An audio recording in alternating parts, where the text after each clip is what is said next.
Então vamos lá. Tensões normais por carga axial, baixem a aula aí, se quiserem vá acompanhando só por aqui, vocês que sabem. Primeira coisa, pessoal, nós já sabemos que a tensão numa barra é sempre dada pela carga aplicada sobre ela, dividido pela área da seção transversal, né? Nós, na maioria das vezes, vamos falar sobre barras de seção uniforme e tal, mas em alguns momentos podem ser que tenham barras com seção variável, né?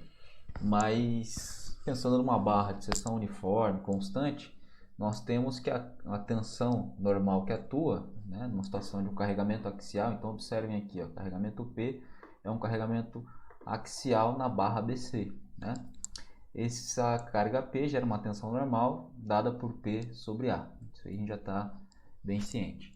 Nós vimos também sobre a lei de Hooke, né, que relaciona tensão, deformação, e através dela a gente tem um coeficiente, né, que é o módulo de elasticidade, que nos permite encontrar, tendo a tensão por exemplo, tendo a tensão e o módulo de elasticidade, a gente consegue encontrar a deformação que ocorreu em uma barra, desde que isso esteja ocorrendo ainda dentro da região proporcional da barra, né? Onde o comportamento é elástico e proporcional ainda, tá? Então, como que nós calculamos a deformação delta que ocorre em uma barra como essa daqui, BC, por conta do carregamento axial P? A gente consegue calcular isso através de uma equação bem simples, ó, que está aqui, ó. Delta vai ser igual a PL sobre AE. Vamos deduzir isso aqui rapidamente?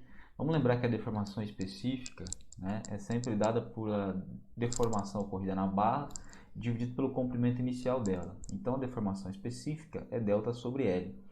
E a deformação delta que vai ocorrer numa barra vai ser dada por a deformação específica que ocorre numa barra vai ser dada por P sobre a área que multiplica o módulo da elasticidade.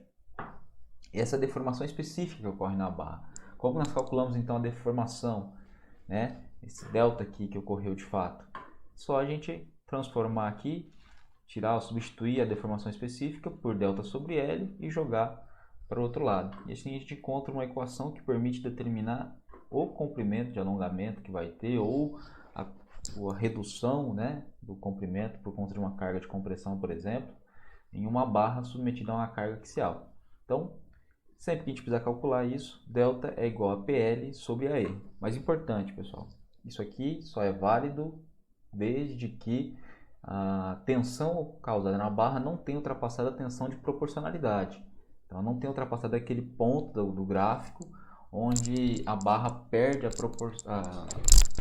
proporcionalidade em tensão e deformação, né? Lembre-se do gráfico tensão e deformação, por exemplo, do aço, onde chega um ponto que vai iniciar o escoamento. Um pouquinho antes daquele ponto tem uma tensão que nós chamamos de tensão de proporcionalidade, vamos dizer assim, que é onde a partir daquele momento não há mais proporcionalidade entre tensões e deformações, tá? Então essa equação para o cálculo da deformação que ocorre em uma barra, ela é válida para essas situações, tá? Onde a gente tem a tensão de proporcionalidade ainda não foi atingida, tá bom? Então eu já estava meio que adiantando um pouco esse slide, ó. Isso aqui é válido para quando a gente tem uma barra homogênea, tá? Seção uniforme, então aqui seria a área constante, não o módulo da cidade constante, né? Barra homogênea, módulo da cidade constante, seção uniforme, área constante. E o carregamento tem que estar atuando na extremidade da barra nesse primeiro momento. Nós vamos aprender daqui a pouco que nem sempre isso precisa estar na extremidade da barra. A gente consegue, por exemplo, fazer uma seção em um certo ponto e calcular a partir daquele ponto. Mas, a princípio, entendo que nós precisamos calcular, para esse cálculo ser válido, a carga tem que estar aplicada na extremidade da barra que você está calculando, tá? Se tiver alguma coisa aí ruim, o áudio, alguma coisa, me avisem, tá?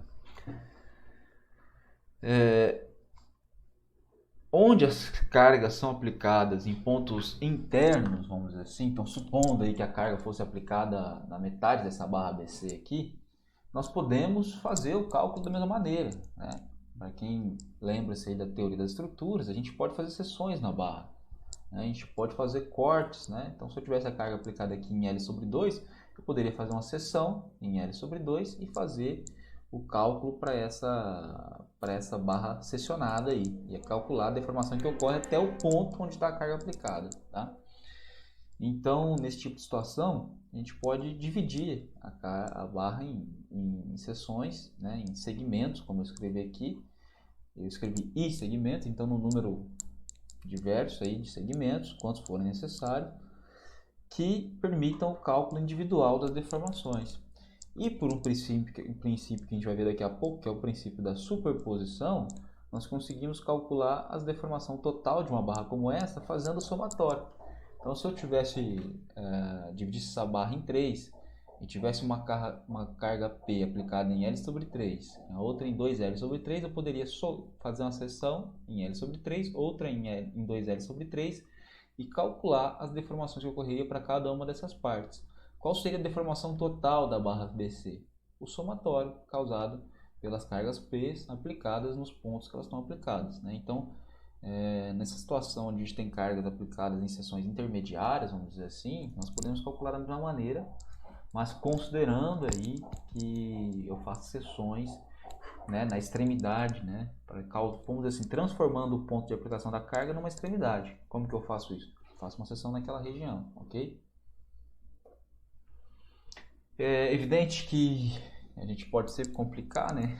Aliás, nós não, mas há situações reais que são mais complicadas do que aquela trivial que eu mostrei, onde, por exemplo, a barra tem uma seção variável, né? Como o caso dessa barrinha que a gente está vendo aqui. Então vejam que a gente tem aqui nessa situação uma pequena barra, onde ela começa com uma seção constante, prismática, mas depois há uma variação da seção ao longo do comprimento. Então, nesse tipo de situação, é necessário um cálculo mais complexo, né? Que permita considerar essa variação de seção ao longo do comprimento da barra. Vejam que entre esses dois pontos aqui há uma variação da seção transversal. Então, nesse caso, a gente tem que aplicar uma integral, né, para resolver esse problema, desde que a gente conheça a equação que define a variação da seção, vamos dizer assim, ao longo do comprimento da barra. Tá? Então, no caso de barras com seção transversal variável, só vou permitir que o Rafael entre aqui, que chegou atrasado. Então, no caso de barras onde a seção transversal é variável, a deformação específica depende da posição e do ponto considerado. Então, para cada ponto há uma situação diferente. Vejam que a deformação específica aqui, né, já está colocado em forma de derivada, vamos dizer assim, né? Porque cada deformação que vai ocorrer é diferente para um diferente ponto x, né? Então, para esse x, o Rafael entrou de novo, será que está caindo dele? Então, com esse x variando, há a variação da seção. E a deformação específica, nós vimos lá no primeiro slide, né, que deformação específica é P sobre AE. Então vejam que d delta é igual a dx, d delta sobre dx é igual a P sobre AE, porque nesse caso a deformação específica está representada dessa maneira.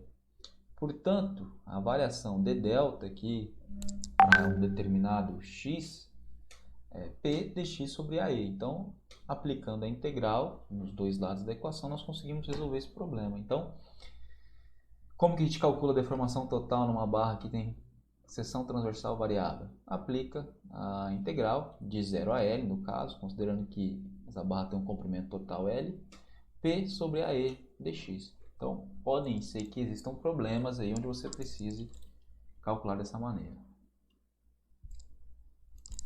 Tá, a Isabela disse que não está conseguindo escutar. Os outros conseguem, né? Só para confirmar.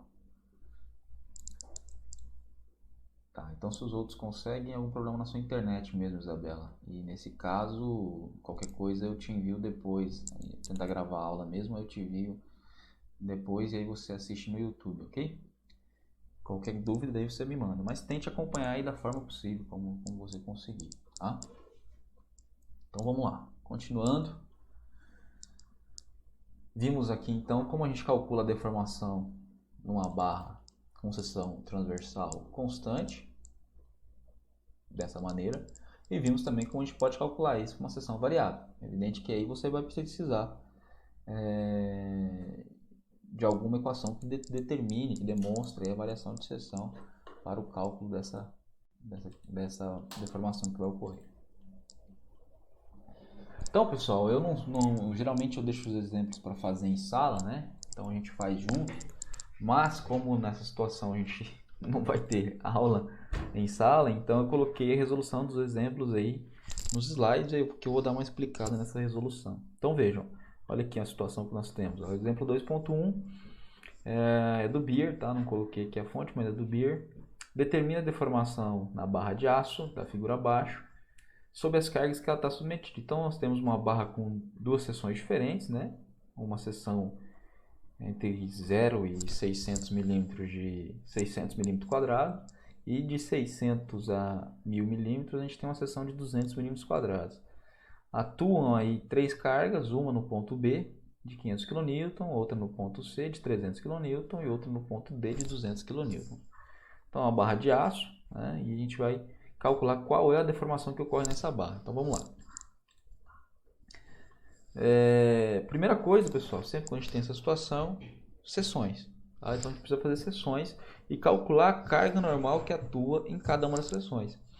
Lembre-se sempre que quando a gente tiver uma variação de seção transversal ou uma variação ou uma aplicação de carga num ponto e tal, a gente tem que criar seções intermediárias.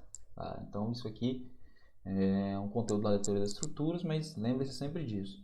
Se em uma barra eu tenho um ponto onde está aplicada a carga, eu tenho que fazer seção transversal intermediária entre esses pontos. Se eu tenho variação de seção transversal, tenho que fazer também uma seção para fazer o cálculo do carregamento normal. Então, a gente faz as seções aqui, ó, foram feitas 3 seções, 1, 2 e 3, e feito o equilíbrio das forças, né, das forças horizontais. Então, se a gente aplicar aqui, ó, imagine que nós temos aqui, ó, o Luiz está entrando agora na sala, imagina que na seção 3, vou começar pela 3, que ela está na ponta aqui, fica um pouquinho mais simples.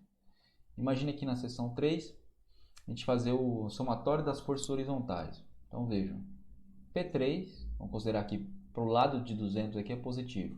Então menos P3 mais 200 é igual a zero. Né? Então P3 simplesmente vai ser igual a 200 kN, que é o que está encontrado aqui embaixo.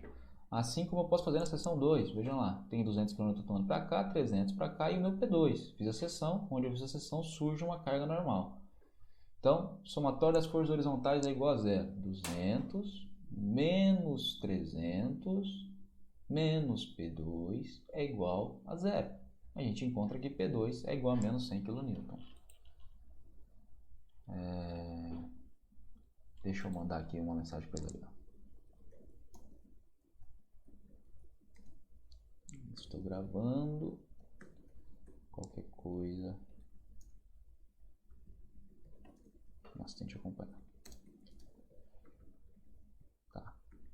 Então, pessoal, fazendo isso aí, fazendo equilíbrio de seções, a gente encontra o diagrama de carga normal pelo comprimento. Lembre-se disso aqui, tá? Quem fez teoria das estruturas, lembre-se disso aqui. Quem não fez, me pede que eu mando as aulas de teoria das estruturas, tal, dá uma revisada nesse conteúdo. Mas isso aqui é um equilíbrio que eu fiz aqui para encontrar qual é a carga normal que atua em cada uma dessas seções, tá? Então eu encontrei a carga P3 de 200 kN, P2 de menos 100 kN e P1 de 400 kN. Fiz aqui um pequeno diagrama de força normal por comprimento da barra, né? Então foram divididas as barras aí, a gente já entendeu. E o que nós temos? Qual que é o comprimento onde a minha seção 1 está variando? Entre 0 e 300 milímetros. Qual que é o comprimento onde a minha seção 2 está variando? Entre 300 e 600. Então, qual que é o comprimento que existe aqui? 300 milímetros, né? E assim por diante. Então, o L3 é diferente, tem 0,4 metros ou 400 milímetros. E as áreas também de A1 e A2 são 600 milímetros quadrados, se eu não me engano. E a área de A3 é 200 milímetros quadrados. Então, fazendo aqui o que eu já expliquei, a gente encontra as cargas P1, P2, P3 e assim por diante, beleza? Continuando. Como que a gente calcula, então, a deformação total que vai existir nessa barra? Eu mostrei para vocês lá no segundo slide que isso pode ser calculado fazendo o somatório das deformações que vão ocorrer por cada uma das cargas que estão atuando. Então a gente tem P1, P2 e P3. Então vamos calcular aqui, ó, simplesmente delta é igual ao somatório de P, I, L, I dividido por AI e I. Vejam que nós estamos falando aqui de uma barra totalmente formada por aço. Se a barra é formada por aço, então o módulo de elasticidade é constante nela. Então já foi isolado aqui o módulo de elasticidade da barra, 200 GPa está isolado. O resto é variável, né? P1 é diferente de P2 e é diferente de P3. L1 e A1, L1 e L2 são iguais e A1 e A2 são iguais também, mas aqui a gente deixou isolado para a gente fazer o cálculo. Então, está só substituindo valores, tudo está definido e a gente consegue, fazendo toda essa conta, encontrar qual é a deformação que existe na barra, aqui no caso do 2,75 milímetros. Então, o trecho 1 vai ter essa deformação aqui, ó, 400 vezes 10 a terceira, que é a carga que está atuando, que multiplica o comprimento de 0,3 metros, dividido pela área, 600 milímetros quadrados, 600 vezes 10 a menos 6 metros quadrados, que multiplica, dividido também, no caso, ou a parte de baixo aqui, multiplicado, ou multiplicado por 1 sobre o módulo de elasticidade. Então, a gente tem a deformação do trecho 1. Essa daqui é a deformação do trecho 2, essa daqui é a deformação do trecho 3. E assim, a gente calcula, fazendo o somatório, a deformação total da barra, no caso, 2,75 milímetros. Lembrem-se sempre que aquilo que a gente comentou só é válido desde que a barra esteja ainda em seu regime elástico e proporcional. Tá? Então, a gente precisa ter essa condição atingida, né? Atingida para que a gente atendida, né? A gente possa fazer o cálculo da deformação. Pode perguntar, professor, mas qual que é a vantagem? Por que eu preciso calcular isso, né? São diversas e diversas aplicações, né? Qualquer tipo de estrutura mecânica ou estrutura civil, né? Você precisa calcular as deformações que vão ocorrer nela, né? E sempre vão ocorrer deformações.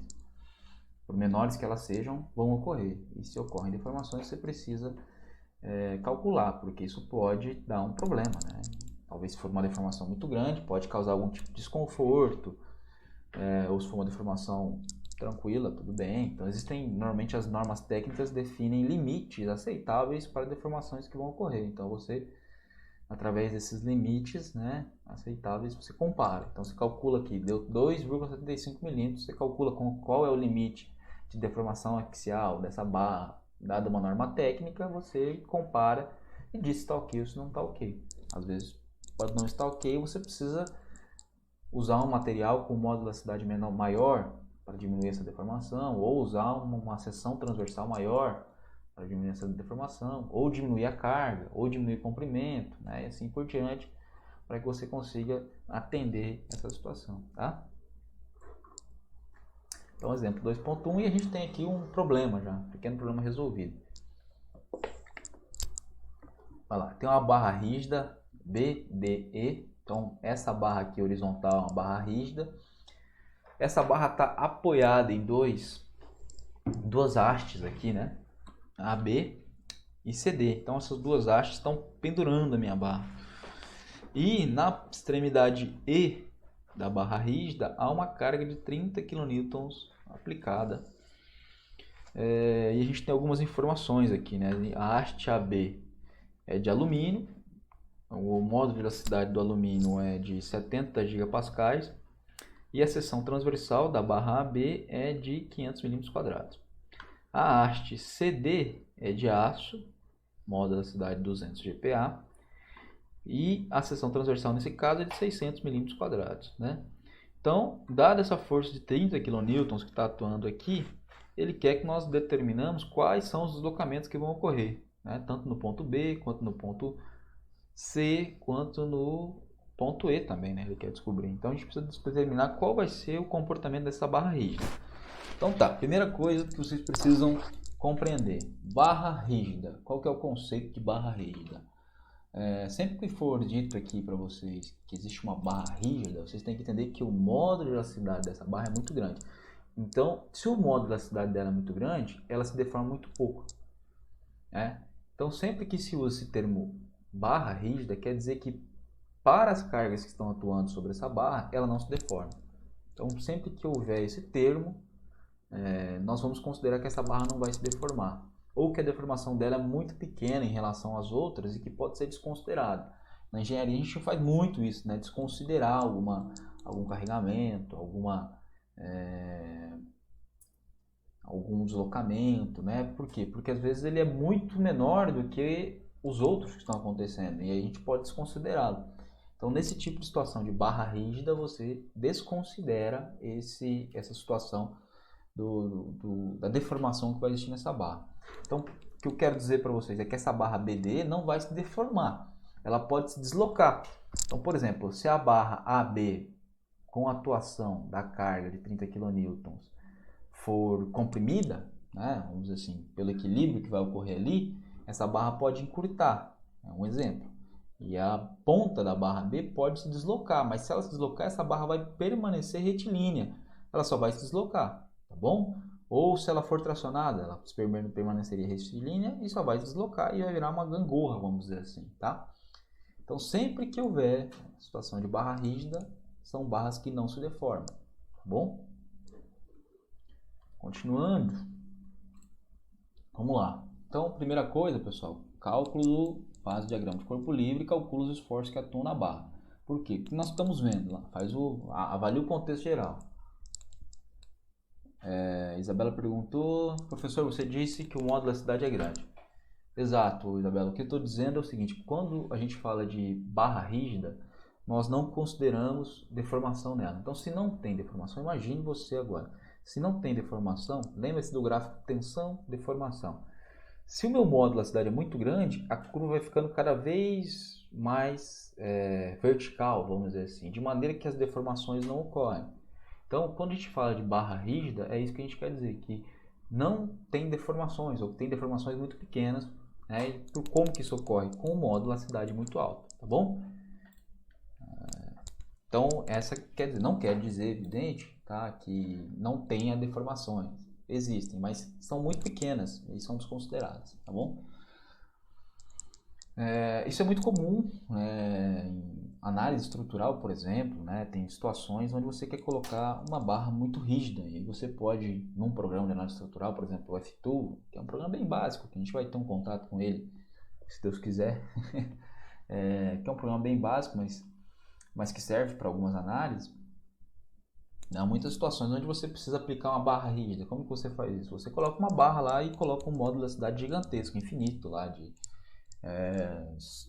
100.000 GPa. E aí você já alcança essa situação aí de módulo da cidade muito alto, quer dizer que vai ter deformações muito pequenas. Tá? Continuando, então vamos lá. Corpo livre da barra, BDE, a gente consegue calcular os esforços. Voltando, lembre-se do contexto. Qual é o contexto? Nós queremos calcular as deformações. Quem vai se deformar? As hastes, né? AB e a haste CD. Essas duas hastes vão se deformar axialmente, porque elas têm força axial aplicada nela. Né? Lembre-se, nós estamos aqui, ó, volta aqui, vou voltar um pouquinho no meu slide. Nós estamos aqui com a barra BD pendurada por pinos, as hastes AB e CD.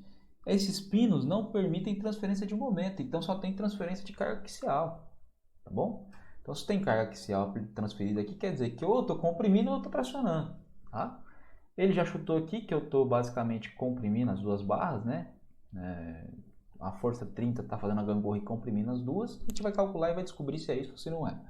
Fazendo diagrama de corpo livre, né? A gente consegue calcular, ó, aplica o somatório de aumentos em torno do ponto B.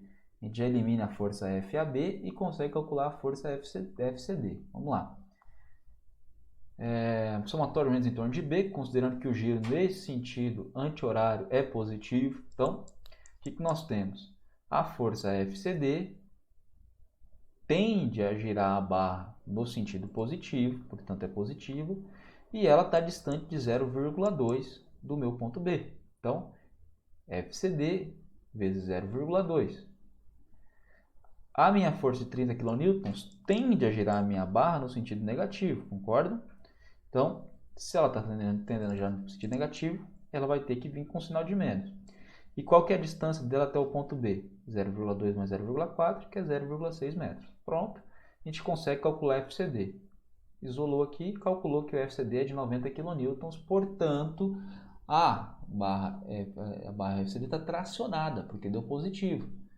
Né? Então está tracionada. Então esse primeiro chute aqui, ele estava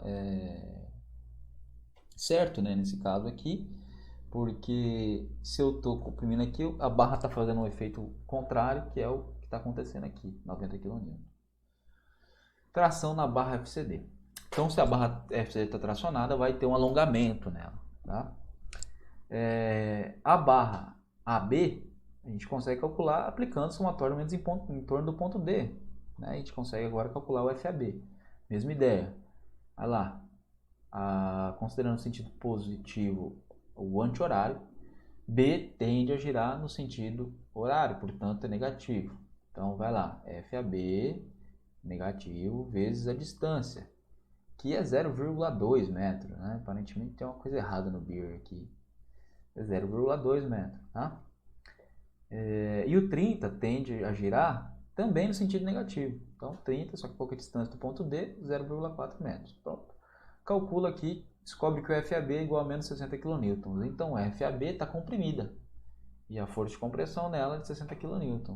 Então nós temos a barra AB com essas características de seção transversal e de modo de elasticidade comprimida com uma força de 60 kN e a barra FCD tracionada com 90 kN e com essas características de seção transversal. Veja, se eu estou comprimindo a barra AB, quer dizer que ela vai reduzir o comprimento dela, concorda? Quando a força axial aplicar sobre ela, ela vai ter uma redução do comprimento dela, né? Essa redução vai ocorrer e vai puxar o meu ponto B para cima. A barra FCD está tracionada. Se ela está tracionada, ela vai ter um alongamento da seção transversal. Perdão, do comprimento dela. Alongamento do comprimento dela.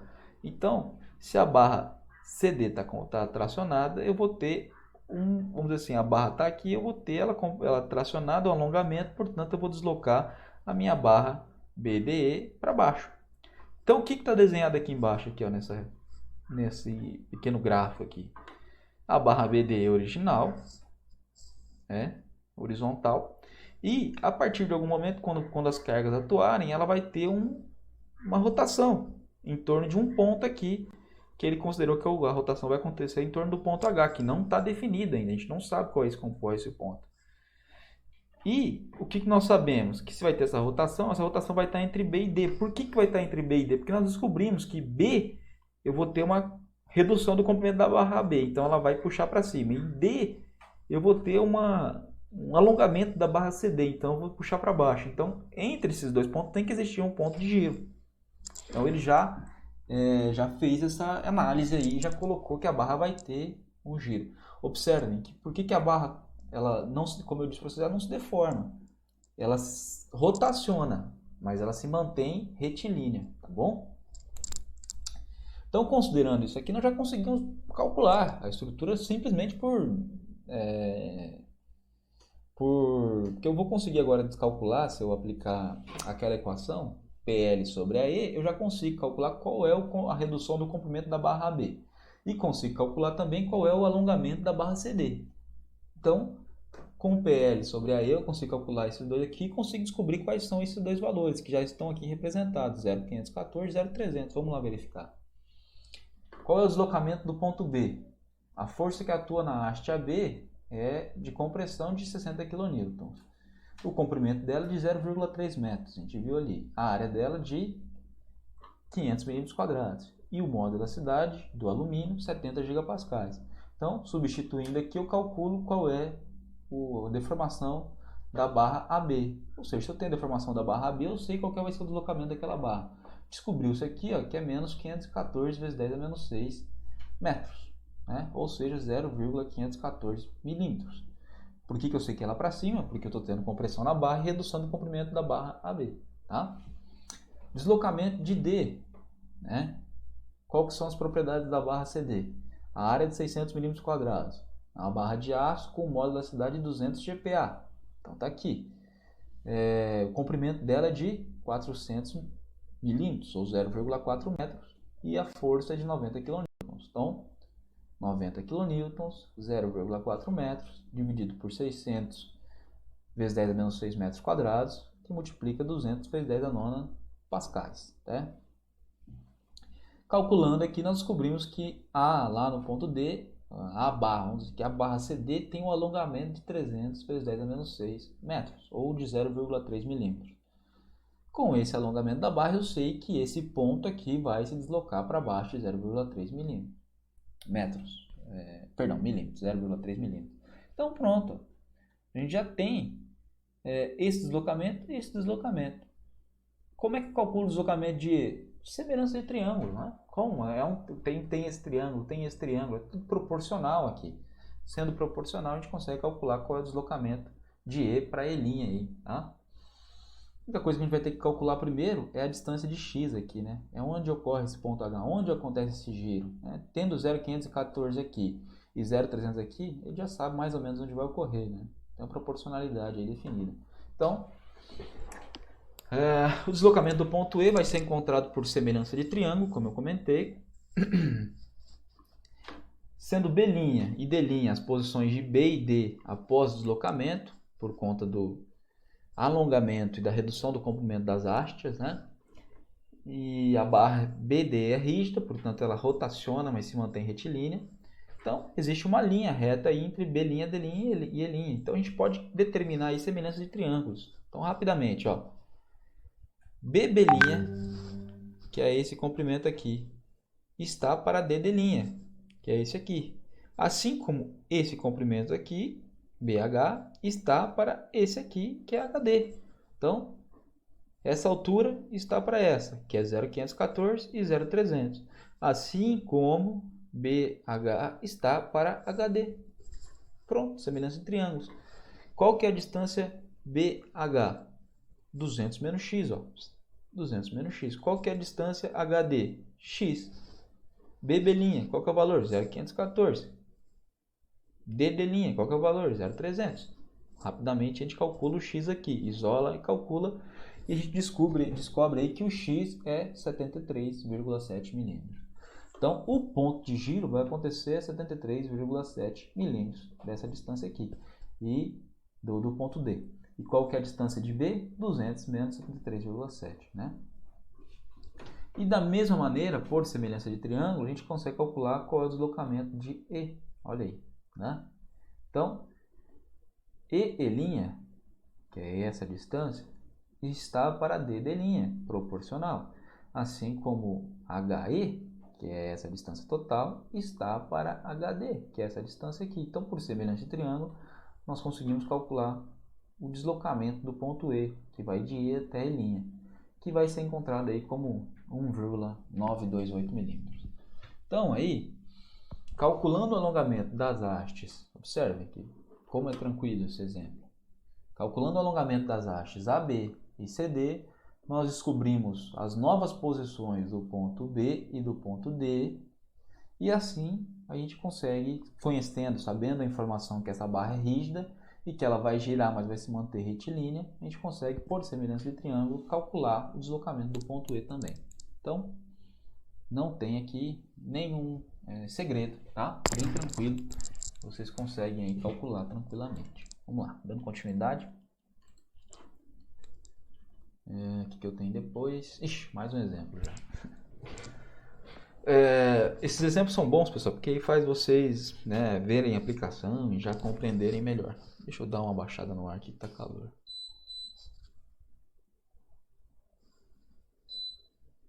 Pronto. Observem aí. Agora nós temos aí um suporte rígido, dois suportes rígidos, A e B, né, que comprimem uma barra de alumínio EF. Essa barra EF aparentemente tem uma seção maior. Olha lá, está definido aqui que ela tem 38 mm de diâmetro. Os parafusos CD e GH têm de 20 mm de diâmetro. Quando eu aperto a rosca desses parafusos, observem que eles são rosqueados nas duas extremidades. Quando eu aperto a rosca, um passo de rosca me dá um comprimento, um aumento de comprimento de 2,5 milímetros, tá? E o que ele está dizendo aqui? Que após os parafusos terem sido ajustados, então após o problema que já equilibrou, foi aplicado aí mais um aperto de 1/4 de volta. Bom? Então, com essas informações, a gente consegue calcular as forças aí, que ele não disse, mas é basicamente o que ele quer, que a gente calcule as forças que estão atuando. Então, vamos lá. Entendam esse exercício aí, né? É bem provável que de primeira vocês não compreendam, mas isso faz parte da formação do raciocínio nesse tipo de situação. Eu apertei ali, né? Foi colocado os dois apoios rígidos, a barra EF está entre A e B ali, entre os dois apoios rígidos, coloquei 2 parafusos e fui apertando. No começo está frouxo, evidentemente. Enquanto está frouxo, não tem força aplicada. Em determinado momento ele travou. E qualquer aperto mais que eu der né, então ele travou em algum ponto. Equilibrou. E qualquer aperto que eu der a mais na minha porca, ele vai aplicar força. Porque se eu apertar a mais aquele ponto, a minha barra vai ser alongada, a barra CD e a barra GH. Então, aperto um pouquinho mais a rosca, ela alonga o comprimento da barra CD e da barra GH, que são os parafusos no caso aí, tá? Então, o que ele quer dizer? Que quando a gente apertou esse 1/4 a mais de volta aqui, ó, ocorreu um alongamento dessa barra. Tendo esse alongamento dessa barra, provavelmente teve uma força de tração que atuou nela, né? E por ação e reação, se eu alonguei isso aqui, eu comprimi a barra EF. Então, só para a gente já compreender, ó, vejam aqui o diagrama de corpo livre. Quando eu aplico 1/4 a mais de rotação na minha barra CD e na barra GH, os parafusos, eu traciono elas. E por eu ter um apoio rígido em B e um apoio rígido em H, quando eu tracionar, esse parafuso vai tender a voltar para o seu... eu vou tentar mostrar aqui, vou puxar. Esse parafuso vai tender a... Quando eu der o alongamento, aplicar a porca, esse parafuso vai ser alongado. Mas lembre-se, no diagrama tensão-deformação, quando eu aumento a tensão, eu vou aumentando a deformação. Se eu cheguei no momento que eu parei, ele volta no regime elástico. Então, se ele volta, ele tende a querer voltar para a sua situação original. Se ele tende a voltar para a sua situação original, ele vai comprimir o parafuso EF. Esse é o conceito básico utilizado para aperto de estruturas em qualquer situação, tá, pessoal? Parafuso é dessa maneira. A gente dá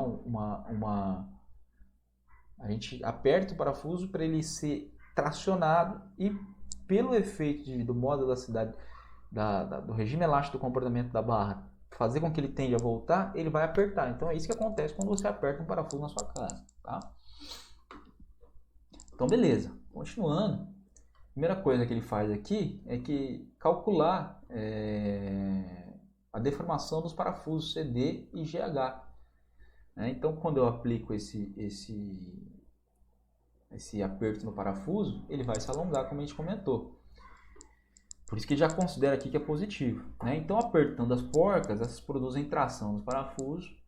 E devido à simetria, o que nós já sabemos é que esse parafuso, vai ser igual, né? Porque a gente está numa situação simétrica, então o alongamento que vai ter em CD vai ser igual ao alongamento de GH. Então, ele isola aqui, ó, a força P que atua nos parafusos, né? PP é uma incógnita, é o que nós queremos descobrir, e a gente vai calcular ela basicamente através do alongamento. Então, a gente vai relacionar agora, ela é incógnita, o alongamento também é incógnito, então a gente vai relacionar o ΔP com a força PP. Então, PP, o comprimento do parafuso é 0,46 metros, a área do parafuso, 1/4 de π, 0,02 quadrado. Então, o diâmetro desse parafuso a gente já sabia que era de 20 milímetros, então calcular a área aqui, π d quadrado sobre 4, diâmetro de 0,02 metros. E o modo elasticidade é um parafuso de aço, 200 vezes 10 a nona.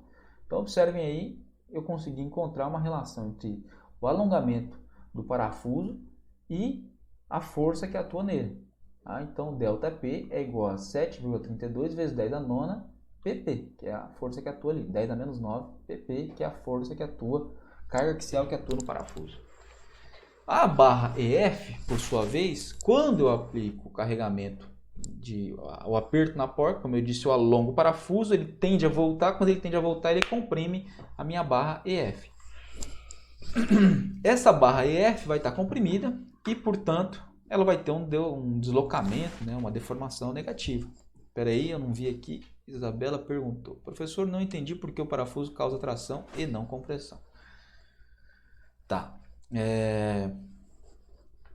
O parafuso está tracionado, Isabela, o CD e o GH. Imagine essa situação. Tá? Imagine essa situação. Vou voltar aqui na imagem do desenho completo. Aqui, ó. Imagine essa situação dessas duas barras. A e B são dois apoios fixos que não se deformam. EF está fixo entre eles aqui. Eu equilibrei. Fui aplicando a porca, de um jeito que travou ali. Coloquei as duas porcas, fui travando, ele travou. Está equilibrado. Concorda comigo que cada giro que eu der agora nessa porca, eu vou estar puxando o parafuso para fora? Então, cada giro que eu der na porca agora, essa barra vai ser puxada para fora. Então, eu vou estar tracionando essa barra, né? CD e GH.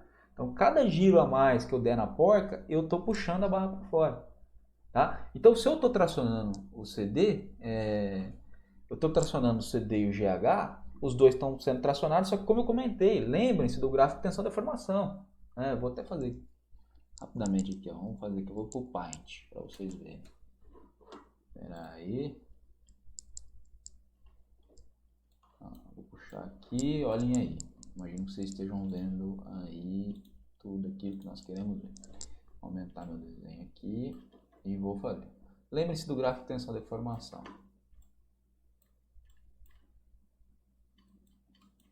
Aqui está a minha tensão, aqui está a minha deformação.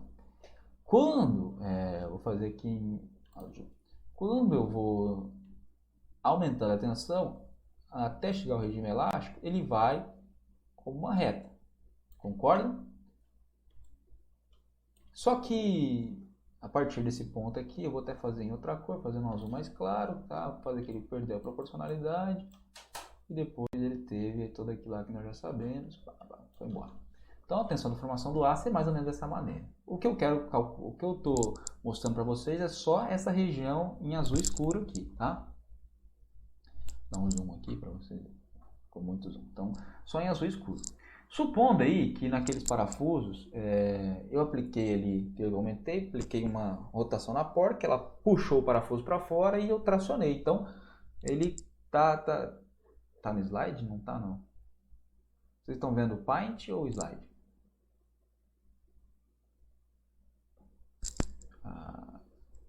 Vocês estão vendo o slide? Acho que talvez tenha travado o seu aí, Ianca, então, porque na minha tela aparece aqui o Paint, tá? Tá, respondendo aqui, Paint, tá. Então, Ianca, talvez dê uma atualizada aí, que eu acho que você deu uma atrasada. Então, a gente está analisando só essa primeira região, elástica e proporcional. Então, vamos supondo aí que lá naquele parafuso, quando eu apliquei aquela força, aquela rotação da porca, ele subiu aqui acompanhando a minha reta e parou aqui, ó. Parou aqui nesse ponto, tá? O que ele tende a fazer quando eu paro de carregar? Ele tende a tentar voltar para o comprimento original.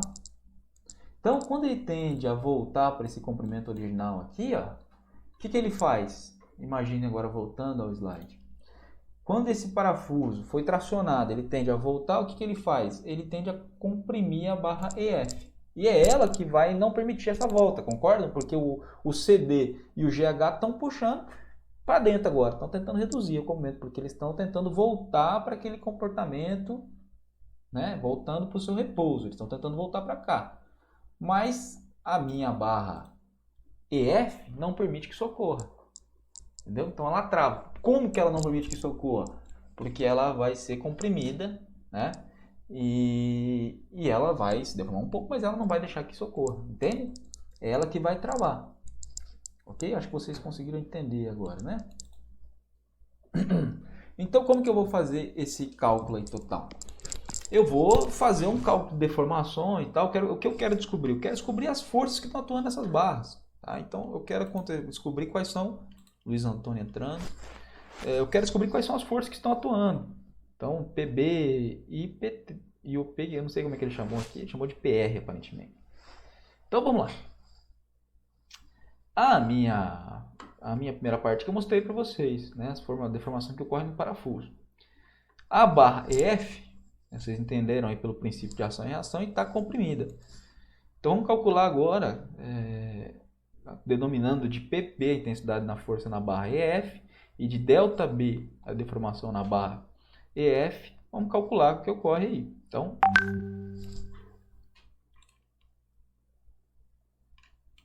o Luiz está falando aqui no WhatsApp que a tela dele está azul. Luiz, tenta novamente entrar aí e acompanhar. Mas, como eu disse, eu vou gravar e vou disponibilizar depois. A barra EF está comprimida, então, com certeza, o deslocamento vai ser um deslocamento negativo, ela vai ter uma redução no comprimento dela. E qual que é o valor? Ele está fazendo uma confusão aqui, eu acho que ele queria usar PB, né? Então aqui tá, não é PP, é PB aqui, é uma confusão do BIR, tá? Então PB, que multiplica LB, dividido por AB, EB.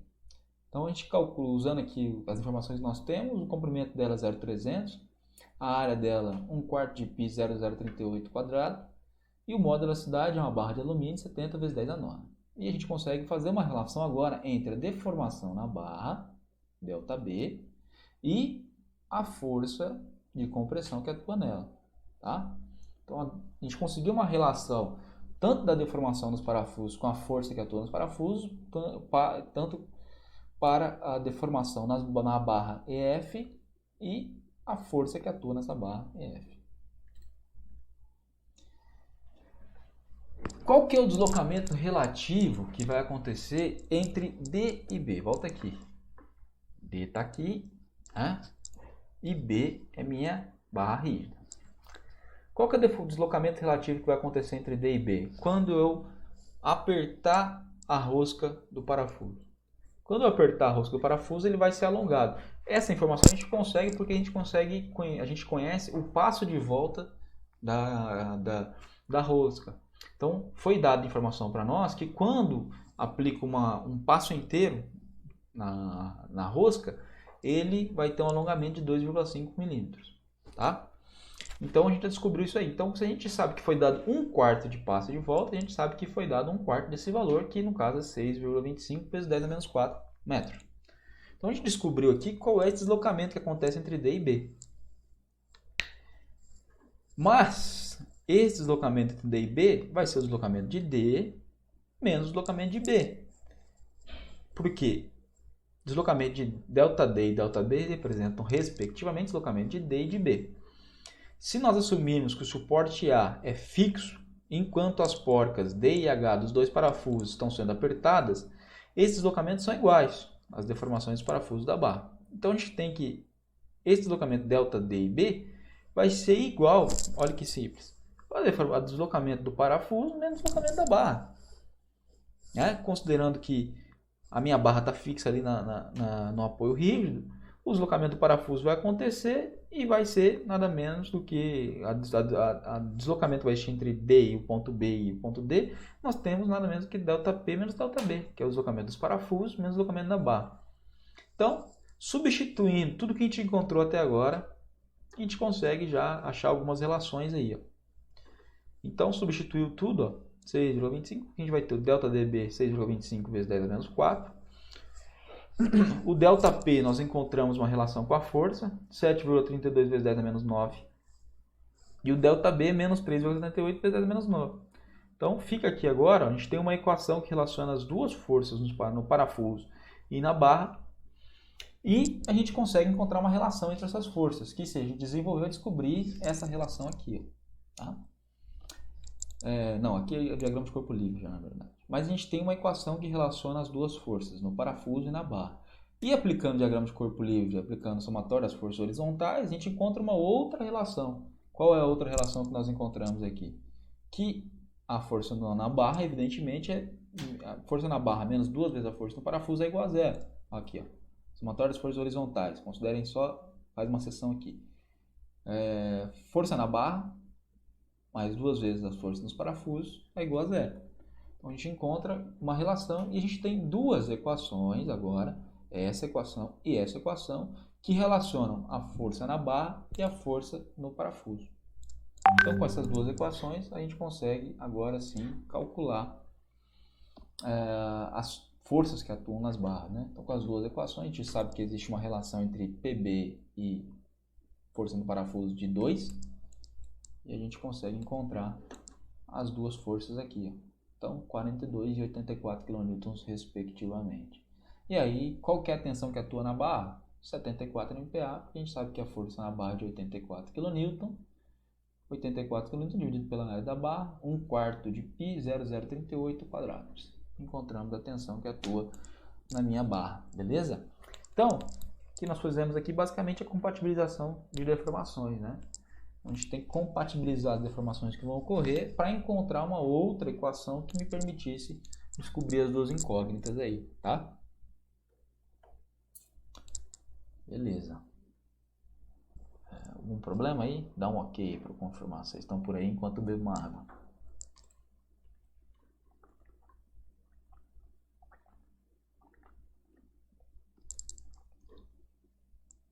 Tá bom, ok.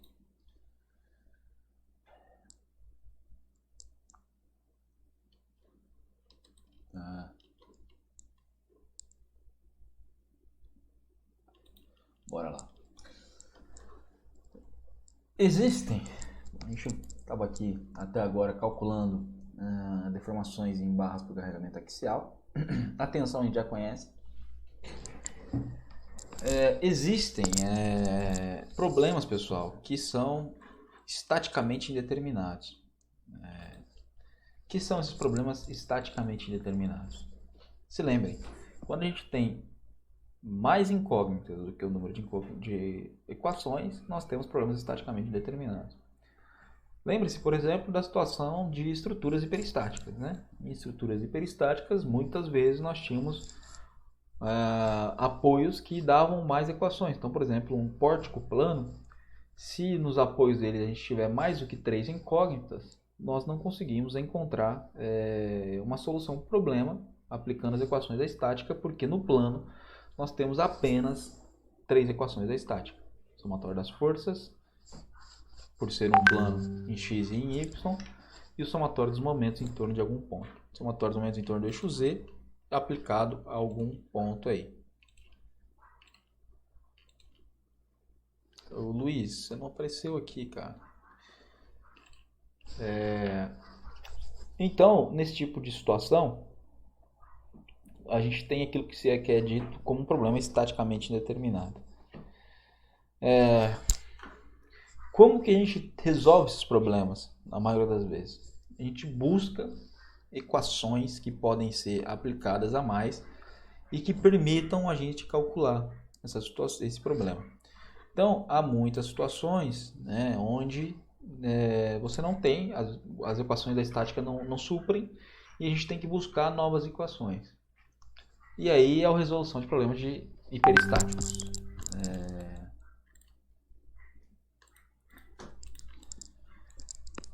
Então, vamos lá. Como que a gente pode encontrar uma equação a mais, por exemplo? Como que a gente aprendeu até agora? Vamos ter várias maneiras mais para frente aí, mas como que a gente viu até agora, uma forma de a gente encontrar uma ou mais equações que supram essa necessidade é utilizar equações de deformação considerando condições geométricas, características da estrutura em estudo para resolver problemas estaticamente determinados. Então, a gente geralmente pode ter situações onde a gente pode compatibilizar as deformações para que a gente consiga ter uma equação a mais que relacione as forças que estão atuando e assim encontrar, por exemplo, as forças internas que atuam nas barras, mais ou menos como a gente fez no problema anterior. A condição geométrica e de fixação da estrutura do exemplo anterior permitia que a gente compatibilizasse as deformações e calculasse. Tá? Então, para resolver isso aí, vamos para um exemplo também, né? Um exemplo explicativo, né? Nenhum exemplo numérico, é um exemplo bem explicativo nesse caso. Imaginem aí que nós temos uma barra de de comprimento total L, e a seção transversal dela é a A1, e o modo de elasticidade dela E1. E ela está envolvida por um tubo, ó. Esse tubo tem área A2 e modo de elasticidade E2. Ele está aqui rigidamente apoiado, rigidamente engastado, vamos dizer assim, a essa parede, tá? E eu tenho uma placa rígida aqui aplicando uma força P, tá? Qual é a deformação do tubo? Quando a força P é aplicada por meio de uma placa rígida. A gente já consegue estabelecer aqui uma primeira condição de compatibilidade. Tá? Qual seria essa primeira condição de compatibilidade? Que a deformação da barra tem que ser igual à deformação do tubo. A Ianca está avisando aqui que tem que sair. Ok, tudo bem, Ianca. Depois você tenta acompanhar, talvez pelo vídeo que vai ser postado. Então, se existe essa primeira situação, que a gente já consegue estabelecer a primeira condição de compatibilidade. Qual é?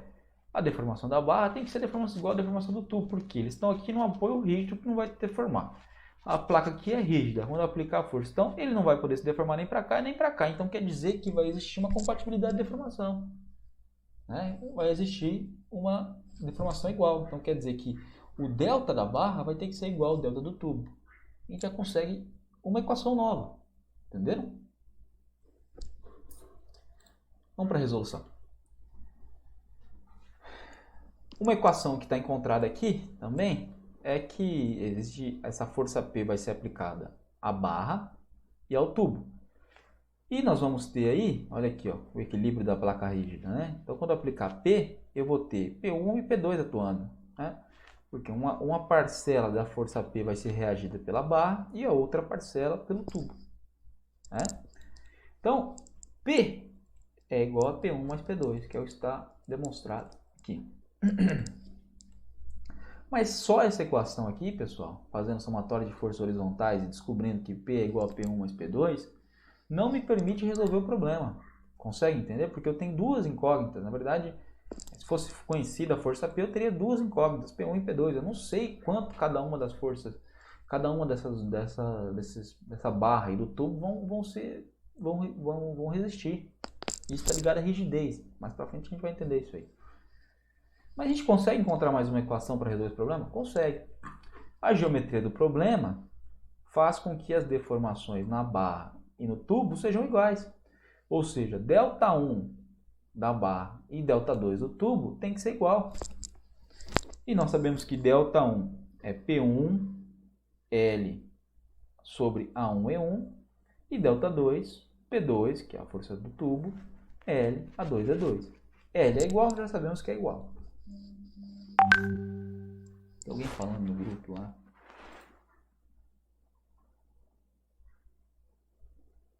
Com relação gráfica, eu estava lá na frente. Deixa eu ver aqui. O Luiz, você não aparece aqui para mim. Avisem o Luiz aí. Não está aparecendo aqui para mim. Daí para eu adicioná-lo. Quando apareceu, eu adicionei. Mas não tem ninguém aqui pendente para adicionar. Então, continuando, ó, as deformações têm que ser igual. Vamos continuar. Se nós igualarmos aí, pessoal, ΔI igual a ΔI, nós chegamos nessa relação. Ó. P1L dividido por A1E1 é igual a P2L dividido por A2E2. L é igual, o comprimento das duas barras é igual, é cortado, e nós conseguimos aí achar uma solução para os dois problemas, né? Uma solução simultânea, vamos dizer assim, para esse problema. P1 é igual a A1E1P dividido por A1E1 mais A2E2. E P2 é igual a 2E2P dividido por A1E1 mais A2E2. Então, olha aí. Aplicando uma equação de compatibilidade das deformações, nós conseguimos encontrar uma outra equação que nos permitiu resolver o problema. Né? Com essa equação aqui agora, mais aquela primeira de que P é igual a P1 mais P2, nós encontramos o nosso solução, nós conseguimos resolver o nosso problema, desde que conhecida todas as características geométricas e dos materiais envolvidos. Tá?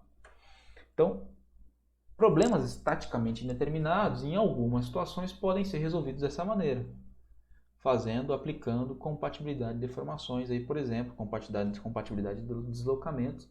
A gente é uma maneira de se encontrar e resolver esses problemas que são estaticamente determinados em um primeiro momento, tá? Ok? Então, esse exemplo explicativo serviu para que vocês entendam. Vamos para um exemplo prático desse problema. A barra AB, agora aqui, de comprimento total L também, e seção transversal de área constante, é presa a suportes indeslocáveis, em A e em B. Então, A e B não se deslocam. Quais são os valores da tensão antes de ser carregado? Então, depois vai ser carregado.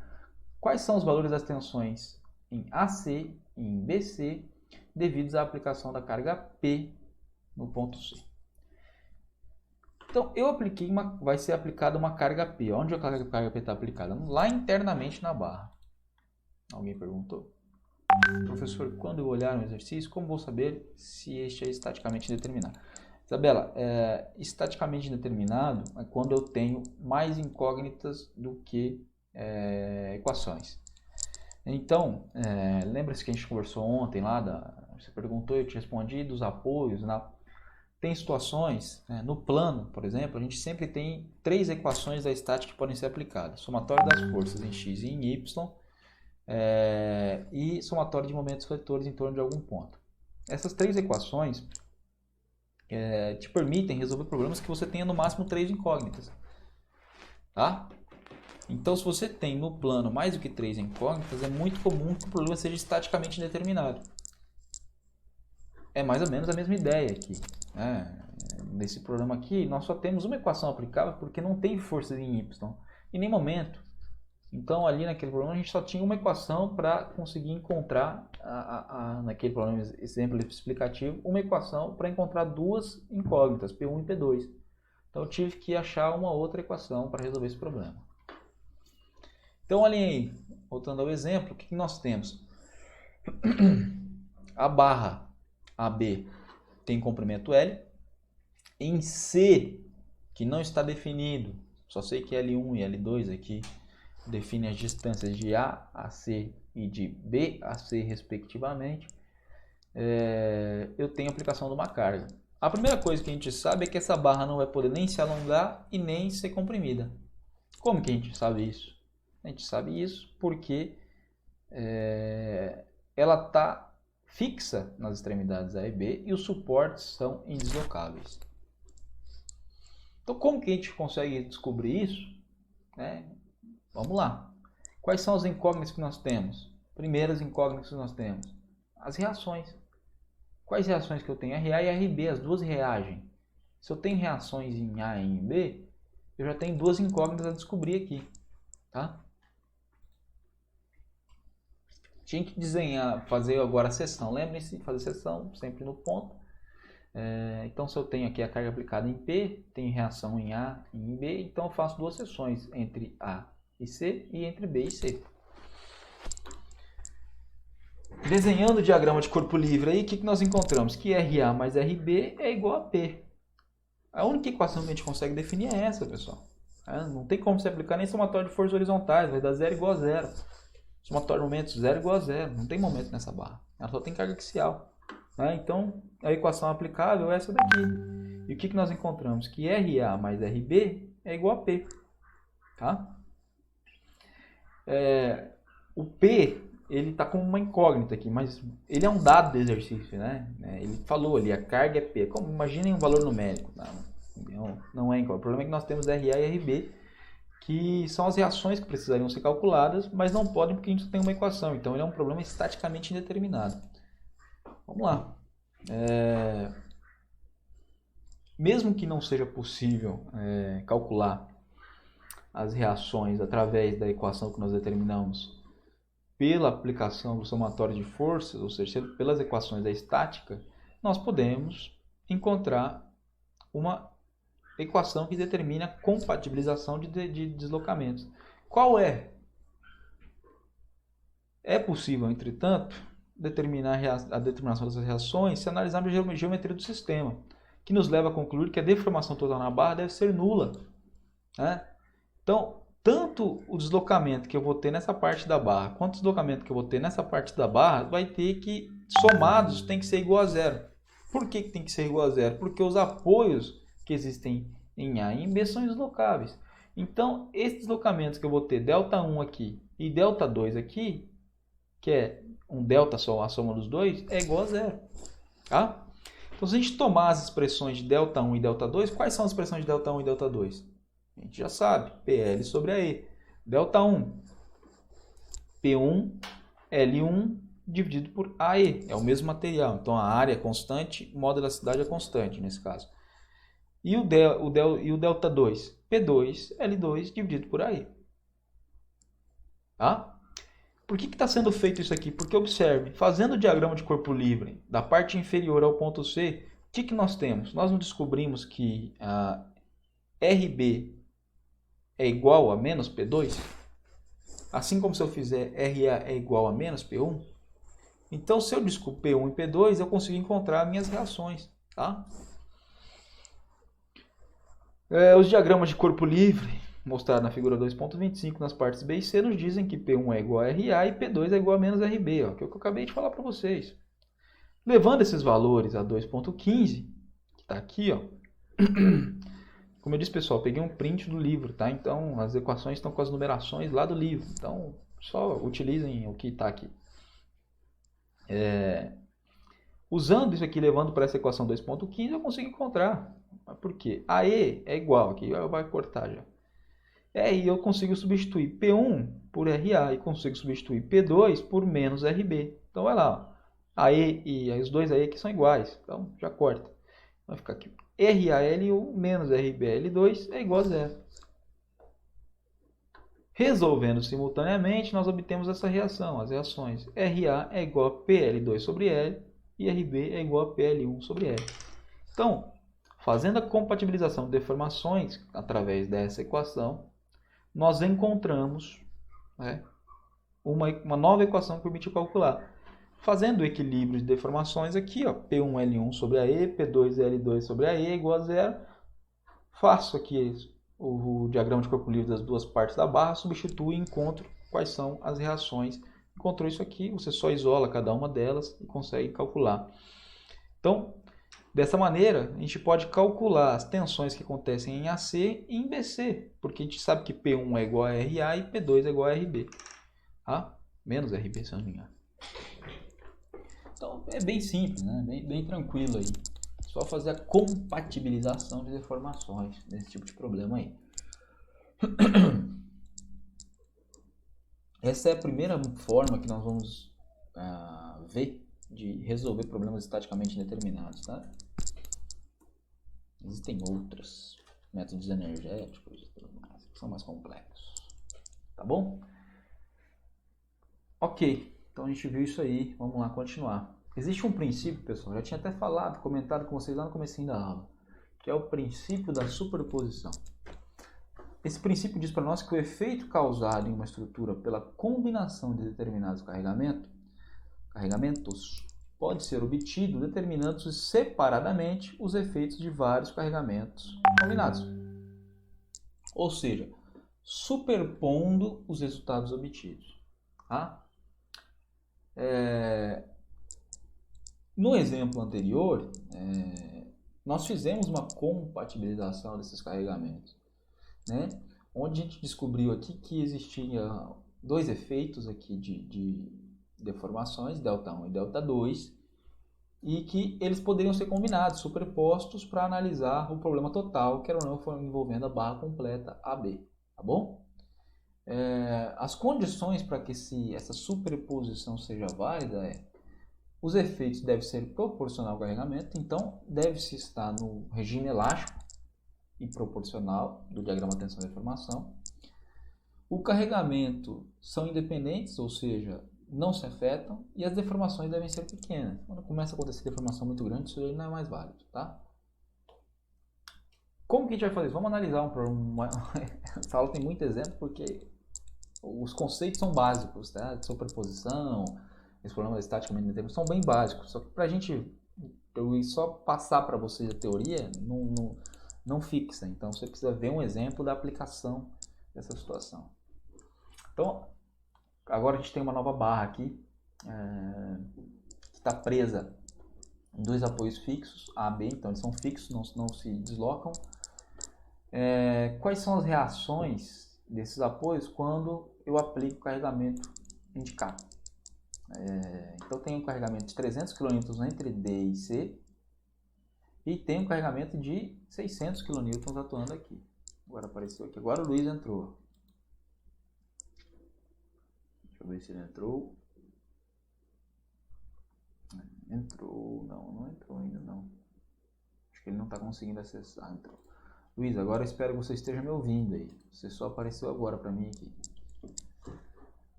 Então, esse exemplo aí, ó, observem que as distâncias estão definidas, 150 milímetros de A até o ponto de aplicação da carga, 150, enfim, a gente consegue calcular.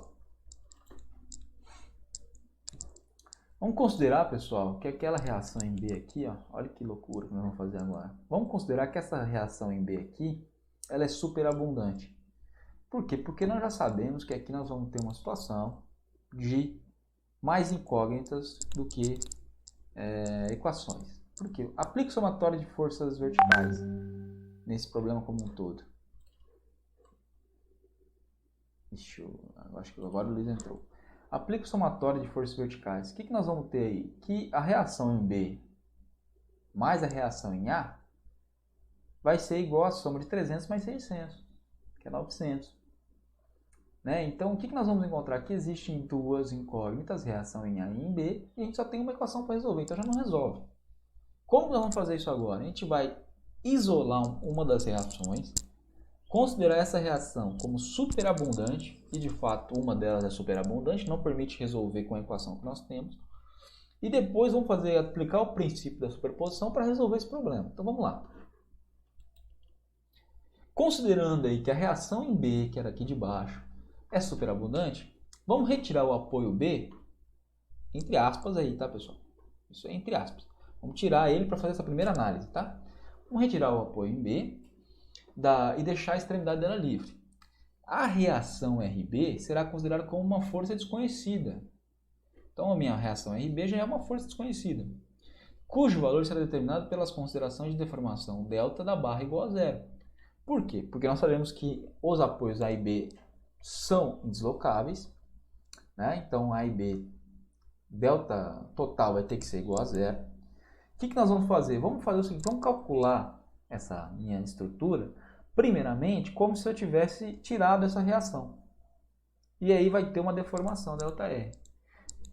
Calculando essa deformação aqui, eu vou conseguir proporcionalmente encontrar qual é a reação que eu teria que ter aqui para não existir essa deformação. Entende? Então, observem aqui, a estrutura como um todo, com delta igual a zero, com RB, então imagina essa estrutura como um todo aqui, com apoio à reação aqui tendo RB. A delta tem que ser igual a zero, porque a condição de compatibilidade define isso para nós, Os apoios são deslocáveis. O que nós vamos fazer? Vamos calcular essa estrutura primeiro, tirando esse apoio, descobrir qual seria essa deformação que eu teria, ΔR.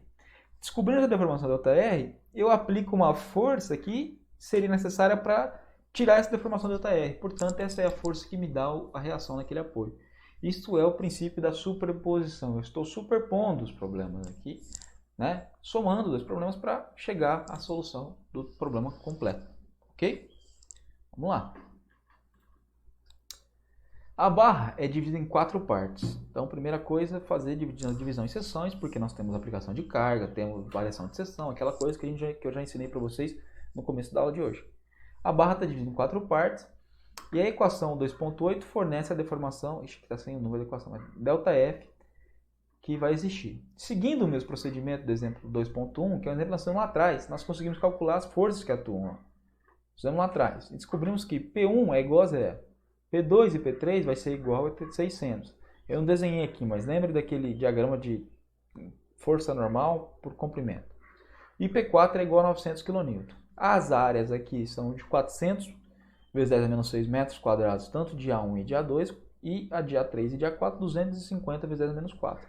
E os comprimentos são todos iguais a 0,15 metros.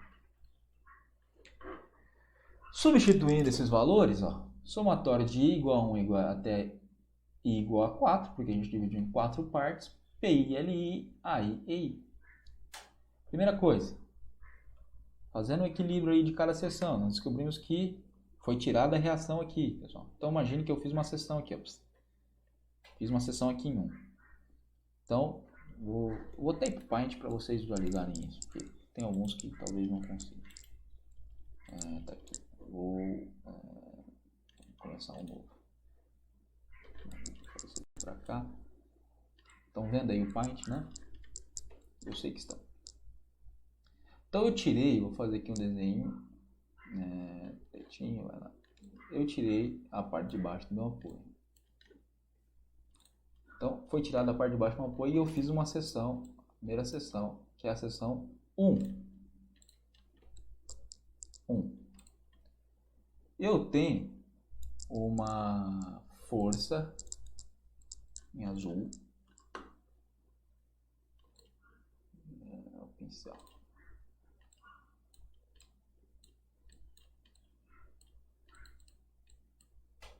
P1. E eu tirei a reação que existia aqui, RB, concorda? Portanto, vamos aplicar aqui o somatório de forças. Deixa horrível fazer isso. Em Y. É igual a 0. Então, se o meu somatório de forças em Y é igual a 0, meu 0 ficou bem enorme. O que nós temos aqui? Que P1 é igual a 0, concorda? Então, nós já descobrimos aqui. Então, se eu aplicar aqui, vai dar P1 é igual a 0. Porque não tem mais nenhuma força aqui atuando.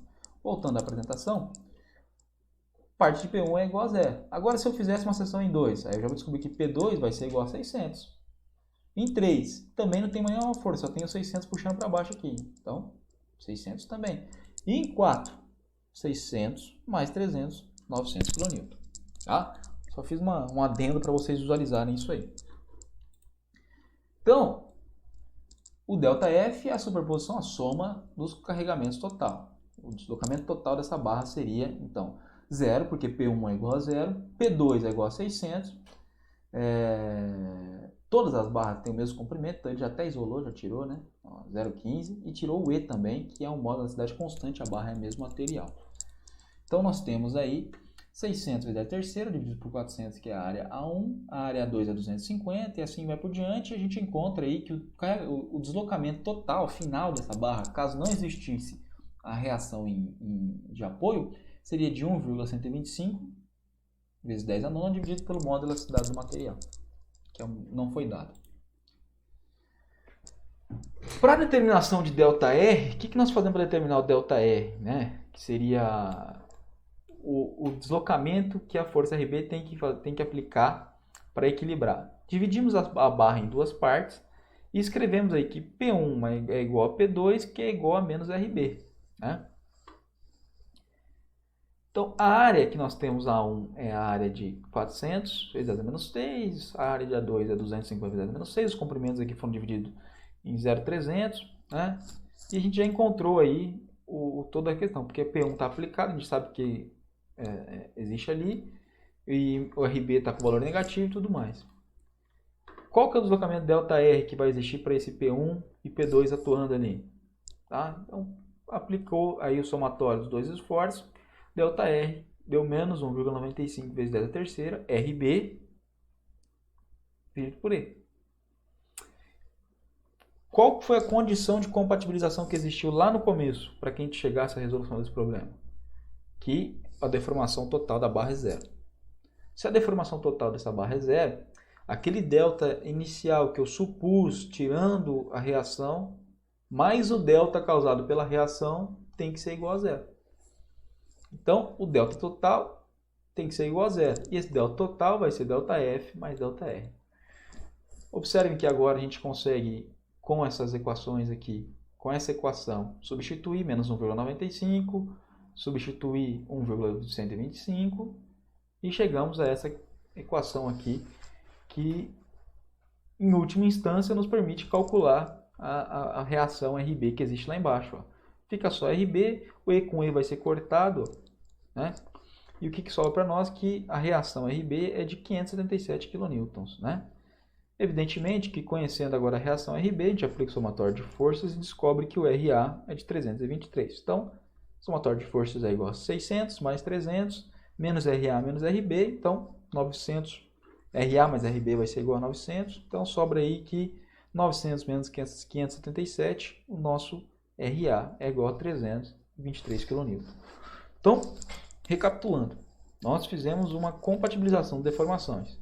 Descobrimos, definimos que não existiria deformação, que o delta total tinha que ser igual a zero. Fizemos, inicialmente, consideramos a barra sem um dos apoios, portanto ela se deformaria sem aquele apoio. Depois fizemos o cálculo para a deformação só daquela reação, que é a incógnita no caso.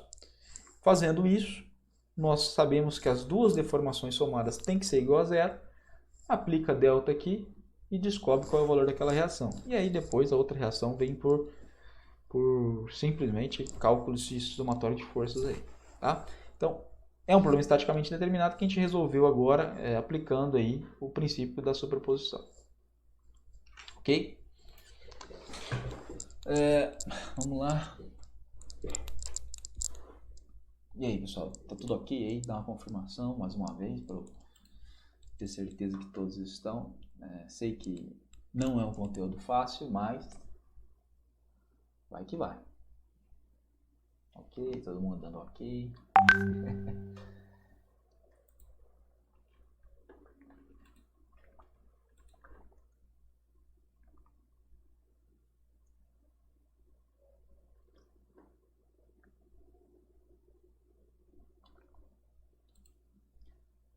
Tá, Luiz Antônio acessou agora. Luiz, eu acho que você não ouviu, mas eu estou gravando essa aula, tá? E pretendo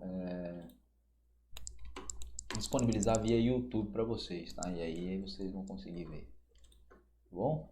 Sei que é complicado, mas espero que depois vocês consigam entender. Acho que com a disponibilização via YouTube, o Paulo comentou lá no grupo também que não está conseguindo acompanhar, mas depois no YouTube vocês podem ver e rever, né? Talvez eu não lance hoje nem amanhã, porque depois eu tenho que editar, reduzir a qualidade desse vídeo, é uma coisa de louco. E eu não tenho muitas habilidades com isso, né? Mas provavelmente até sexta eu coloco lá para vocês, tá? Existe aí, pessoal, um outro problema, né? Que são as variações de temperatura. Então, eu já comentei com vocês, não sei, deve ter comentado. As situações onde os materiais evidentemente se deformam, né? Quando a gente aumenta e reduz a temperatura, né? E essa expansão térmica ou redução causada pela... Alguém me ligando aqui no WhatsApp, deixa eu ver aqui rapidamente. Sei lá quem que é, não conheço o número aqui, mas é um número 67. Essas deformações, expansão térmica ou retração térmica, pessoal, elas ocorrem principalmente por conta da aumento ou redução da distância interatômica que vai existir entre os materiais, tá bom? Então, quando existem essas alterações aí, pessoal, os átomos, né, distâncias interatômicas ali na estrutura molecular são alteradas e por isso ele expande ou retrai, tá bom? Não é o nosso intuito dessa disciplina entender por que isso ocorre, mas entender que ocorre. E aí, pessoal, só para a gente continuar, considerando que a gente tem uma barra homogênea, por exemplo, AB, lisa, de seção uniforme, apoiada sobre uma superfície lisa, que não tem atrito, e a gente aumenta essa temperatura com ΔT, existirá aqui um alongamento, tá? Então, sempre quando a gente aumenta a temperatura, existe um alongamento. Então, a barra que tinha um comprimento AB inicial, né, um comprimento L inicial, agora tem o comprimento L mais ΔT. E esse ΔT, eu já estou dando a equação para vocês aqui, o alongamento linear, ou a retração linear, né, ela é dada por alfa ΔT, que é a variação de temperatura, L. Esse alfa é um coeficiente de dilatação térmica, tá? Dado por 1 sobre grau Celsius. ΔT nada mais é do que a variação de temperatura, TF menos T0. Como a gente sabe que a deformação específica é ΔL sobre L, se a gente substituir aí o delta, né, por L, epsilon, né, L deformação específica, passa para cá, substitui o ΔT aqui, a gente vai ter que a deformação específica térmica, né, a deformação térmica específica, é dada por alfa ΔT L sobre L. Então corta aí, a deformação térmica específica é alfa ΔT. Tinha um erro na última vez que eu mandei a apresentação e eu já alterei lá ontem, né? Então aqui continuou com alfa ΔT L. Na verdade é alfa ΔT só, tá? Então quem não baixou hoje a aula, baixe hoje para atualizar. Considerando aí agora que uma barra AB está posicionada entre dois anteparos fixos, né, e que existe uma distância L, e considerando que você aplicou uma acréscimo de temperatura ali, vai existir a expansão. E existindo a expansão, essa barra vai tender a empurrar os anteparos. Se esses anteparos forem fixos, o que vai acontecer? Provavelmente, o que vai ocorrer é que vai existir uma força de compressão causada pela reação dos anteparos ali. As forças P e P' vão, evidentemente, gerar tensão normal nessa barra, né? Nós, infelizmente, não sabemos o valor de P' e P. Mas nós sabemos que o carregamento ΔT gera uma deformação térmica dada por alfa ΔTL. A reação P, que restringe a expansão da extremidade da barra. Com essas informações aqui, nós conseguimos aplicar o princípio da superposição e resolver esse problema, tá? Porque nós sabemos que qual vai ser o alongamento da barra, dado por essa equação, e conhecemos a incógnita P, que é a compressão causada pelos anteparos na barra.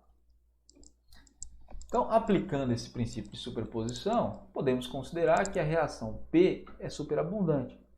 Vamos calcular qual é a deformação imposta pela força P e somar com a deformação imposta pela variação de temperatura, de modo que a superposição seja igual à deformação final. Então, se os dois anteparos são fixos, ΔT é igual a zero final.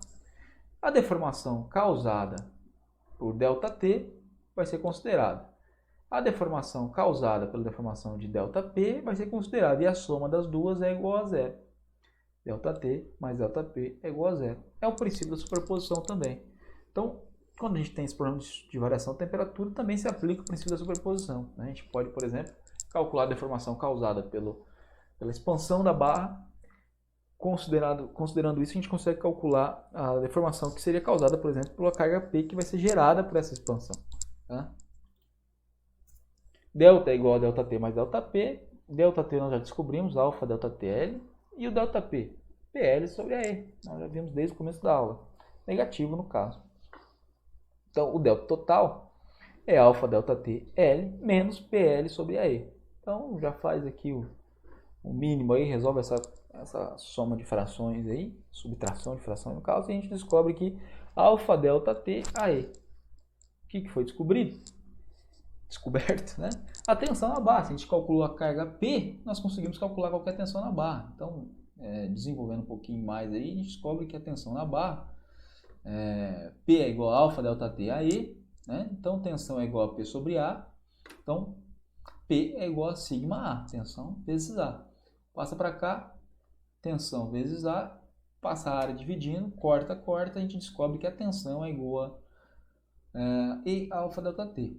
A questão do sinal, pessoal, é muito intuitivo, né? Ela depende se a tensão vai ser de compressão ou de tração. Nesse caso, nós sabemos que a barra está sendo comprimida pelos anteparos, portanto, o sinal negativo aqui vai indicar para nós que é tensão de compressão, tá bom? Então, nós conseguimos calcular qual que é a tensão que ocorre nessa barra, simplesmente aplicando o princípio da superposição e conhecendo qual é a deformação que ocorre pela variação de temperatura em uma barra, tá? Mais um exemplo. Agora de variação de temperatura. Então vamos lá. Essa barra AB tem tem variação de seção, então tem uma área que é metade da segunda, né, 400 e 800 milímetros quadrados. Está apoiadas em dois anteparos fixos, A e B, que não vão se deslocar. E eu aumentei a temperatura de 25 graus Celsius, né? Não, a temperatura é de 25 graus Celsius. Quais são as tensões atuantes nas partes AC e CB para temperaturas de menos 50 graus Celsius? Então agora está sendo reduzida essa temperatura, né, para a gente avaliar o que vai acontecer aí. Então a variação de temperatura vai ser de 75 graus Celsius negativo. Ó. Menos 50 menos a temperatura inicial dá menos 75 graus Celsius. Saí de 25 fui para menos 50. Qual que é a deformação que vai ocorrer causada pela variação de temperatura? Alfa delta TL. Alfa está dado, 12 vezes 10 a menos 6 sobre graus Celsius. Variação de menos 75 graus Celsius e 0,6 metros é o comprimento inicial. A deformação causada por essa variação de temperatura é uma retração da barra de menos 540 vezes 10 a menos 6 metros. Aplicando agora a força desconhecida RB à extremidade, usaremos aquela equação 2.8, que não sei se eu deduzir ela aqui, que é feita para determinar a deformação total aí que vai acontecer causada por RB. Tá? Então aqui ele só retoma rapidamente aqui para nós os dados. L1 é igual a L2, que é 0,3, a área da barra 1, 400 vezes 10 a menos 6, a área da barra 2, 800 vezes 10 a menos 6. P1 é igual a P2, mesma coisa que nós fizemos no último exercício, tá? E retomou tudo aqui. Qual que é a deformação causada pela reação R? Pega as duas forças que atuam nas duas barras e soma-se. Né? P1L1, A1E. E1 e E2 é igual porque é o material mesmo. Então, ele simplesmente substitui. Ó, P1 é igual a P2, que é igual a RB. Então, ele substitui P1 e P2 por RB. Troca os valores de L, de A, enfim. E encontra uma relação entre a deformação causada pela reação e a reação RB. Mesma ideia, soma-se aí as deformações que seriam causadas pela temperatura, pela variação de temperatura, e a deformação causada pela reação que ocorre, né? E a gente encontra o valor da reação. Então, observem que a ideia é a mesma, né, para os dois problemas. A gente basicamente fez um princípio de superposição. Tira uma reação, calcula a deformação que ocorreria, aplica a reação, descobre qual é a deformação que ela teria, e soma-se as duas, tem que ser igual a zero, porque os anteparos são fixos. E a gente encontra qual é a reação total que existe aí no caso de 96 kN. A reação em A é igual de sentido contrário. Tendo a reação, nós conseguimos calcular, portanto, quais são as tensões que ocorrem.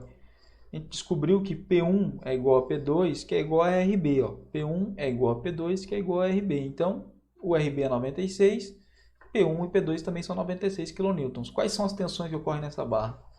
96 dividido pela área de cada uma delas, 240 MPa e 120 MPa. Tá? O fato da deformação total da barra ser zero não deve levar à conclusão de que a deformação em AC e em AB é nula. A solução do problema baseada nessa conclusão estaria errada. Né?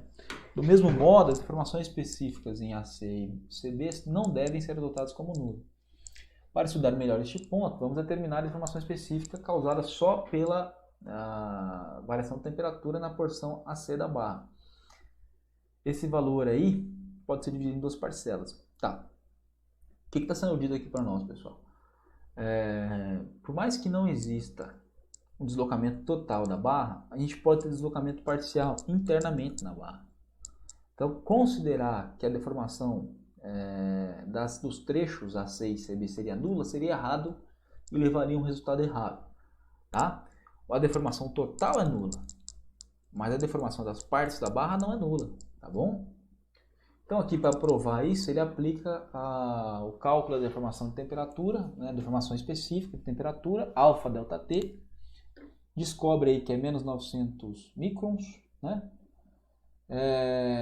E calcula a deformação de AC que está associada à tensão, que está associada à tensão sigma 1 que nós calculamos aqui em cima. E descobre que é de 1200 microns, tá bom?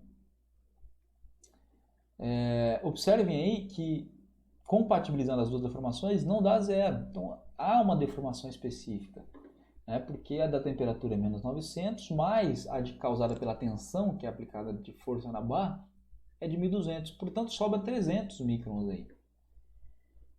Isso mostra para nós que apesar de não existir deformação ou deslocamento total da barra, existe deformação específica nos trechos internos. E é isso que causa tensão. Tá? E até por isso existe tensão. Se não existisse deformação específica, não existiria tensão. Tá bom? Então, o princípio da compatibilidade que nós estamos utilizando, ou da superposição que nós estamos utilizando, é válido considerando o âmbito global da estrutura. Mas, internamente, existe a compatibilização, né? Existe o deslocamento interno para que fique tudo ok, tá? Então, aqui ele só mostra que para o outro trecho seria válido também, tá? Por fim, eu imagino que, não sei se tem ainda muito mais slide, deixa eu ver.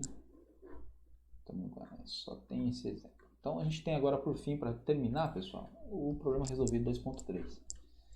O que tem nesse problema aí? Nós temos, mais uma vez, uma barra AD, né, que é uma barra rígida, e hastes de alumínio que estão aplicando uma força aqui, né, equilibrando, né, porque a gente tem uma gangorra, na verdade, um pino que permite rotação, né, uma força de 32 puxada para baixo, e ele quer descobrir quais são as forças que atuam em CE e em DF. Né? Os comprimentos de CE e DF são diferentes, 600 e 750 milímetros respectivamente. A barra CE tem 10 milímetros de diâmetro, a barra DF tem 15 milímetros de diâmetro. As duas hastes são de alumínio, então as duas têm o mesmo modo de elasticidade, no caso de 70 gigapascal. Força provocada em cada haste pelo carregamento indicado e o deslocamento no ponto A. Então ele quer que a gente descubra essas questões aí. Vamos lá. Condições de equilíbrio. Considerando como corpo livre a barra ABCD, notamos que as reações em B e nas hastes são estaticamente determinadas. No entanto, da estática podemos escrever. Então nós temos um problema estaticamente determinado aqui. Já dá para ver, né? Eu aplico somatório de forças em Y aí. Já tem 3 incógnitas aqui pelo menos, né?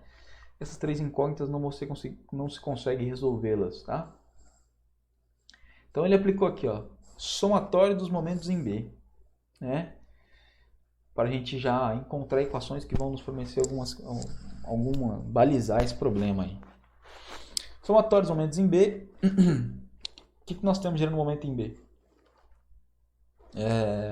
32 vezes 0,45, que é a força que tende a barra a girar no sentido anti-horário, portanto positivo.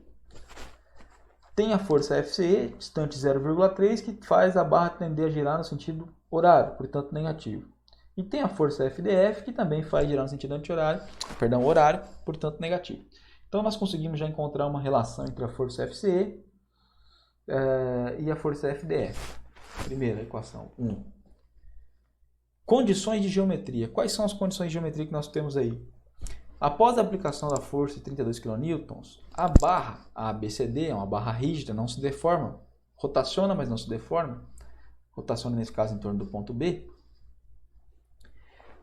Vai existir uma rotação da barra que vai ser mais ou menos dessa forma aqui. A gente vai ter um deslocamento ΔA, um deslocamento ΔC, um deslocamento ΔD. ΔC e ΔD estão relacionados à deformação das barras CE e DF, se eu não me engano, né? E o deslocamento de A vai também poder ser encontrado por semelhança de triângulo, né? Então ele já acha aqui uma relação, ó, por semelhança de triângulo, ó, ΔC sobre 0,3. Então essa altura aqui sobre 0,3 está para ΔD sobre 0,5, que é o comprimento daqui até aqui, ΔD sobre 0,5. E assim ele já encontra uma relação entre ΔC e ΔD. ΔA está para 0,45, que é essa distância, assim como ΔD está para 0,5, que é essa distância. Existe uma relação por semelhança de triângulo. E ele encontra uma relação entre ΔA e ΔD agora. Perfeito. Se a gente utilizar a equação 2.8, nós teremos aí... A equação 2.8, pessoal, é a equação que define o alongamento ou a redução de comprimento da barra por a atuação de uma força axial. É PL sobre AE. Tá? Qual que é o ΔC? Nada mais é do que o alongamento ou a redução da barra CE, concordam? Então essa barra aqui vai estar comprimida ou tracionada e ela vai se deformar, vai se alongar ou vai se retrair. E quando ela acontecer isso, ela vai puxar a barra rígida ou vai manter ou puxar ou alongar, enfim, que ela vai fazer com a barra rígida aí. Então, qual que é o deslocamento do ponto C? É o que vai acontecer de deformação na barra CE. E qual que é do ponto D? O que vai acontecer de deformação na barra DF. Assim por diante. Então a gente já consegue aqui calcular, vamos dizer assim, ΔC e ΔD, né? Determinar uma equação que relacione principalmente. Então, FCE, comprimento de LCE, área de ACE sobre E. E a mesma coisa para D, que é da barra DF.